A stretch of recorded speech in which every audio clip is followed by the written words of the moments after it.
சிநேகிதன் எல்லா காலத்திலும் சிநேகிப்பான். இடுக்கணில் உதவவே சகோதரன் பிறந்திருக்கிறான். புத்தியீனன் தன் சிநேகிதனுக்கு முன்பாக கையடித்து கொடுத்து பிணைப்படுகிறான். வாது பிரியன் பாதக பிரியன். தன் வாசலை உயர்த்தி கட்டுகிறவன் அழிவை நாடுகிறான். மாறுபாடான இருதயம் உள்ளவன் நன்மையை கண்டடைவதில்லை. புரட்டு நாவுள்ளவன் தீமையில் விழுவான். மூடபுத்திரனை பெறுகிறவன் தனக்கு சஞ்சலம் உண்டாக அவனை பெறுகிறான். மதியினனுடைய தகப்பனுக்கு மகிழ்ச்சி இல்லை. மனமகிழ்ச்சி நல்ல ஔஷதம். முறிந்த ஆவியோ எலும்புகளை உலரப் பண்ணும். துன்மார்க்கன் நீதியின் வழியை புரட்ட மடியில் உள்ள பரிதானத்தை வாங்குகிறான். ஞானம் புத்திமானுக்கு முன்பாக இருக்கும். மூடனுடைய கண்களோ பூமியின் கடையாந்திரங்களில் செல்லும்.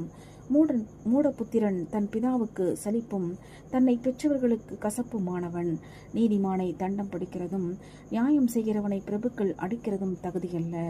அறிவாளி தன் வார்த்தைகளை அடக்குகிறான். விவேகி குளிர்ந்த மனமுள்ளவன். பேசாதிருந்தால் மூடனும் ஞானவான் என்று எண்ணப்படுவான். தன் உதடுகளை மூடுகிறவன் புத்திமான் என்று எண்ணப்படுவான். ஆமேன்.